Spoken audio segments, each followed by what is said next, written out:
Hello வணக்கம், இது உங்கள் சிவி ஜோன். சொல்லரும் எப்படி இருக்கீங்க? இப்போ பார்த்தீங்கன்னா லைவில் வந்து ஒரு பயங்கரமான சண்டை. அதாவது விஜய் பார்வதிக்கு இன்னுமே வந்து சுபிக்ஷா பண்ண அந்த விஷயங்கள் துரோகம் வந்துட்டு அவங்களால ஜீர்ணிக்க முடியல. இப்போ என்ன கொடுமைனா, விஜய் பார்வதி மட்டும் இருந்திருந்தால் கூட அதை கரெக்டாக ஹேண்டில் பண்ணிடுவாங்க. இதில் கூட வந்து கமருதீன் இருக்கிற ஒரு காரணத்தினால கமருதீன் சண்டை வந்துச்சுன்னா என்ன பண்ணுவார் உங்களுக்கே தெரியும். வாய் வார்த்தைகளை எக்கச்சக்கமாக விடுவார். இப்பயும் பார்த்தீங்கன்னா ஒரு சண்டை வருது, அதில் எக்கச்சக்கமான வார்த்தைகள் வர்றாரு. ரொம்ப கேவலமாக சுபிக்ஷா கிட்ட எதெல்லாம் பெண்கள் கூட பேசக்கூடாதோ அந்த மாதிரி கேவலமாக பேசுகிறார். இவருக்கு வந்துட்டு பார்த்தீங்கன்னா எல்லோ கார்டு தான் கொடுத்துருக்காங்கன்ற மாதிரி ஒரு அப்டேட் வருது. இவரெல்லாம் எப்போ ரெட் கார்டு கொடுக்க போகிறாங்கன்னு சத்தியமாக எனக்கு புரியல. ஏன்னா ரொம்ப ஒஸ்ட்டாக பிஹேவிங். இப்படியெல்லாம் பேசுவாங்களா திரும்ப அதாவது திருந்தவே மாட்டுறாங்களே. கமருதீன் எப்படியாவது திருந்திடுவார் அப்படின்னு பார்த்தா வாய்ப்பே கிடையாது. என்னென்னா விஜய் பார்வதி வந்துட்டு சுபிக்ஷா கிட்ட மறுபடியும் நீ இந்த மாதிரி ஏமாத்தினல, அதை வந்து உனக்கு தப்பாக தெரியலையா, உனக்கு மனசாட்சி உறுத்தலையா, அதெல்லாம் கேட்குற கேள்வியெல்லாம் தப்பே கிடையாது.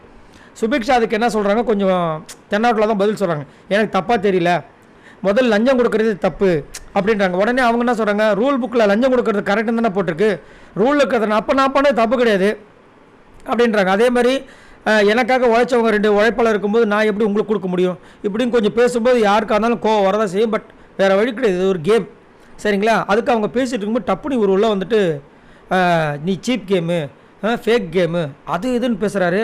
அதுக்கப்புறம் நீ வந்துட்டு மறைமுகமாக தான் குத்துவேன் அப்படின்னும் போது, இல்லையே நான் அப்படி பண்ணலையே, உங்களை வந்து இந்த கேப்டன்ஷிப் டாஸ்கில் நேருக்கு நேரம் தானே குத்துனேன்னு உடனே டக்குன்னு என்ன பண்ணுறாரு, வாய விடுறாரு. நான் ஜட்டி போட போகும்போது நீ என்னை குத்திட்டேன் அப்படின்ட்டு. எவ்வளோ ஒஸ்ட்டான ஒரு பேச்சு பாருங்களேன். அதாவது இவரெல்லாம் திருந்துறதுக்கு வாய்ப்பே கிடையாது. ஆனாலும் இவரை வந்துட்டு உள்ளே வச்சுருக்காங்க. என்னத்தை சொல்கிறது எனக்கு ஒன்றும் புரியல.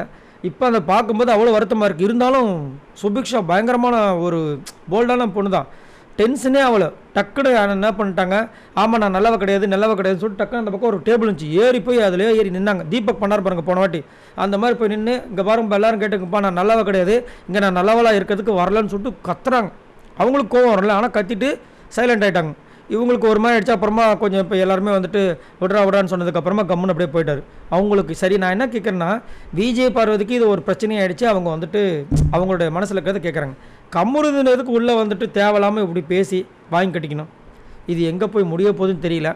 உங்களோட கருத்துக்களை சொல்லுங்கள். தொடர்ந்து எல்லை மீறி இந்த கமருதீன் பேசிகிட்டு இருக்காரு. இதை பற்றி என்ன நினைக்கிறீங்க? மறக்காமல் கமெண்ட்ஸ் பண்ணுங்கள். பாய் நண்பர்களே.